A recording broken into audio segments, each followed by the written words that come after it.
Je remarque que l'assurance, elle a du mal à trouver sa place dans le monde de la cybersécurité.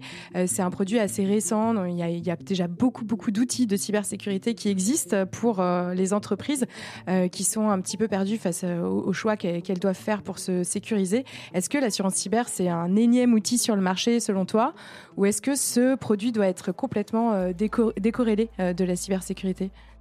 Alors je pense que les deux... Alors le sujet cyber, c'est pas un sujet de cybersécurité, c'est un sujet de direction générale, c'est un sujet transversal, c'est un sujet qui doit être pris. Il a un tel impact, il peut mettre une entreprise par terre. C'est un des deux principaux risques, comme je disais tout à l'heure. Donc c'est pas un sujet du RSSI, c'est un sujet de l'entreprise. Et c'est vrai qu'une des personnes clés dans l'organisation, c'est le RSSI qui le porte. Mais le DRH, avec toutes les formations pour prendre conscience du risque cyber, il a un rôle éminent à jouer. Le directeur juridique, il a un rôle éminent à jouer. Donc c'est pas le RSSI qui porte ce sujet tout seul, c'est le directeur général qui porte ce sujet et qui s'appuie sur un certain nombre d'experts, le RSSI notamment, mais pas que. Donc, dans ce cadre-là, la cyberassurance, moi, ma vision, c'est qu'elle s'inscrit en complémentarité avec les autres outils qui sont mis en place par les autres directions de l'entreprise.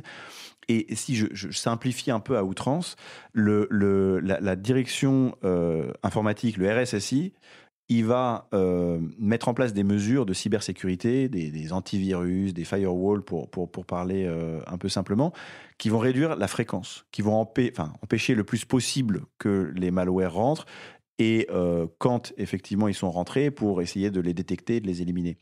Et la cyberassurance, elle est complémentaire et elle vient aider pour la sévérité. Si le malware se déclenche, il y a une conséquence financière et ça va être couvert par l'assurance.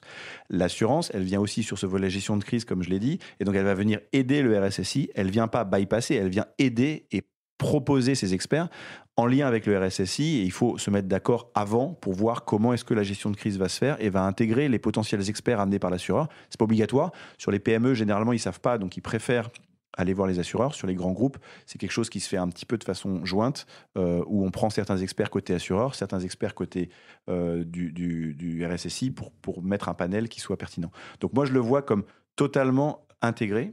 On est dans une même équipe et je suis très optimiste sur le risque cyber parce que, par définition, les hackers sont en avance. Ils voient des failles, ils vont l'exploiter, etc., sans qu'on le sache. Mais je suis très optimiste parce qu'il faut que nous, on soit tous unis, que ce soit les différentes compétences de l'entreprise, que ce soit les différents pays, que ce soit les différents acteurs publics, privés. Et c'est en étant plus unis qu'on aura une meilleure résilience des entreprises. Si une entreprise aujourd'hui a une cyberattaque, que grâce à la gestion de crise de l'assureur, que grâce au travail de préparation du RSSI, en 24 heures, elle est de retour en opération normale, le hacker a perdu. Le hacker a perdu parce qu'il n'a pas réussi à disrupter l'entreprise, il n'a pas réussi à avoir sa rançon, etc. Et donc, du coup, on enverra un signal très fort. Tu n'y arriveras pas, mon vieux, va ailleurs, parce que chez nous, on est bien sécurisé. Donc, il faut qu'on soit tous ensemble. Et donc, l'assurance, elle a un rôle. En revanche, l'assurance, elle doit énormément parler au RSSI. Elle doit être challengée par le RSSI sur les besoins. Par exemple, la gestion de crise. Les premières polices d'assurance imposaient le panel de l'assureur. Pour moi, c'est une idiotie. Il faut faire ça conjointement avec le RSSI. Qui sait mieux quel prestataire approcher quand il a un sinistre à Nantes? Est-ce que c'est le RSSI ou est-ce que c'est l'assureur à Londres ou je ne sais pas où? C'est plutôt le RSSI qui sait. Donc il faut travailler ces sujets-là pour que l'assurance réponde aux besoins du client et pas le client répond aux besoins de l'assureur. Merci à tous d'avoir suivi cet épisode du monde de la cyber. Si vous êtes arrivés jusqu'ici, c'est que vous commencez à bien accrocher à ce podcast. Alors si vous voulez découvrir les coulisses et être au courant de toutes les actus, je vous donne rendez-vous sur notre compte Instagram, Le Monde de la Cyber. Et n'hésitez pas aussi à vous abonner au podcast et à me laisser un petit commentaire sur Spotify ou Apple Podcast. Ça m'aide beaucoup à faire grandir le projet et ça me fait super plaisir de lire tous vos petits messages. Merci à vous et à très vite dans Le Monde de la Cyber.